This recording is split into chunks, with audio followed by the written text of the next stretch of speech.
রয়েছে জলপাইগুড়ির অন্যতম ঐতিহ্যবাহী যে পুজো করা হয় জলপাইগুড়ি রাজবাড়ি এখানে কিন্তু এবছর 515তম বর্ষে পদার্পণ করেছে এখানকার পুজো।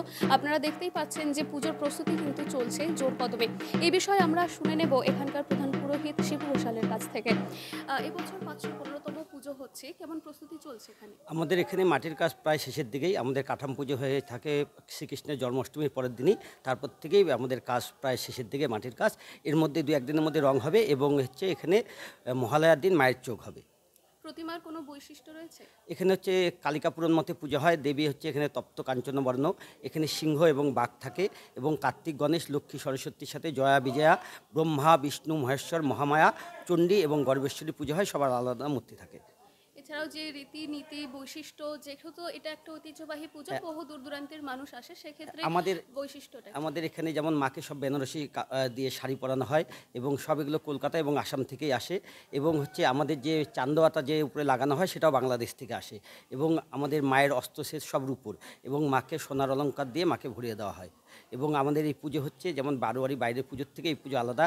এখানে অর্ধরাত্রির একটা পুজো আছে, যেটা মহা অষ্টমীর দিন রাত্রে অর্ধরাত্রি পুজো হয়। সেই অর্ধরাত্রিতে আগে পূর্বপুরুষদের কাছে গল্প শুনেছি, আগে নরবলি হতো, এখন চালের গুঁড়ো দিয়ে মানুষের আকৃতি করে সেটাকে কুশ দিয়ে বলি দেওয়া হয় এবং এখানে আমাদের আমিষ ভোগ দেওয়া হয় এবং সেই নরবলির সময় মাকে 8টা পায়রা বলি দেওয়া হয়। প্রত্যেক দিন হাঁস, পায়রা, পাঠা এগুলো বলি দেওয়া হয় এবং মায়ের উদ্দেশ্যে ছেড়েও দেওয়া হয়।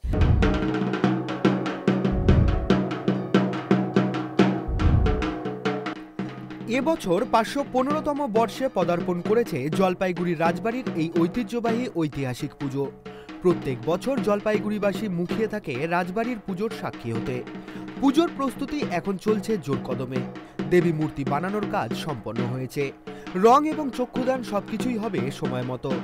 এখানকার দেবী মূর্তি থেকে শুরু করে পুজোর আচার অনুষ্ঠান, এমনকি ভোগেও রয়েছে অভিনব বিশেষত্বের ছোঁয়া। মায়ের মূর্তির রং হয় তপ্ত কাঞ্চন বর্ণের। মায়ের পায়ের সামনে সিংহের সঙ্গে থাকে বাঘ। কার্তিক এবং গণেশের পোশাক আসে সুদূর আসাম থেকে এবং দুর্গা ও সরস্বতী লক্ষ্মীর বেনারসি শাড়ি আসে কলকাতা থেকে। উমার মাথার ওপর যে চাঁদোয়া থাকে সেসব যাবতীয় সরঞ্জাম আসে ওপার বাংলা থেকে। মহালয়ার রাতেই কালী পুজোর মধ্য দিয়ে ভরে হয় দেবী দুর্গার চক্ষুদান। তাই দুর্গাপুজোর প্রাক মুহূর্তে জোর কদমে চলছে পুজো প্রস্তুতি জলপাইগুড়ির রাজবাড়িতে। এখন থেকেই সাধারণ মানুষের আনাগোনা চোখে পড়ছে রাজবাড়ির এলাকা জুড়ে। সাজিয়ে তোলা হচ্ছে রাজবাড়িকে। শহর জলপাইগুড়ির মানুষ এই পুজোর জন্য অপেক্ষায় থাকে সারাটা বছর। রাজবাড়ির পুজোর কাজ দেখতে প্রত্যেক বছরই আছি। এইটা তো আমাদের ঐতিহ্যবাহী জলপাইগুড়ি রাজবাড়ির পুজো, তো এত 500+ বছরের ঐতিহ্য এটা। পুজোর কাজটা দেখলাম ভালোই চলছে। আশা করি পরের সপ্তাহ থেকে রঙও শুরু হয়ে যাবে। 15 দিন তো বাকি রইল পুজোর। এখানকার দশমীর দিন খুব একটা ঐতিহ্যপূর্ণ দিন হিসেবে হয়ে থাকে, তো আপনি আসেন দশমীতে? হ্যাঁ, প্রতিবারই দশমীতে আসি। দশমীর নাচ ছাড়া মনে হয় যে আমাদের পুজোটা কমপ্লিটই হয় না।